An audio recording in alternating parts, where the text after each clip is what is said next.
If you want to disable Xbox Game Bar on Windows 10 or Windows 11, this is your video.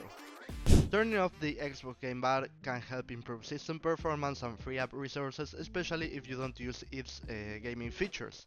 So to do this, the first thing you have to do is to press the Windows key on the left side of your screen, and you have to find settings. So you press settings, and once you're here, this screen loads, you have to go to gaming, then you have to go here to game bar, and here you can disable the game bar. Also, you can get it activated and you can add the shortcuts you want, and also you can go to captures, and here you can disable recorded audio, record game audio only, capture mouse cursor in recordings, and you can disable or activate the game mode. This optimizes your PC for play. You can disable if you don't want to play and you want to get your system right.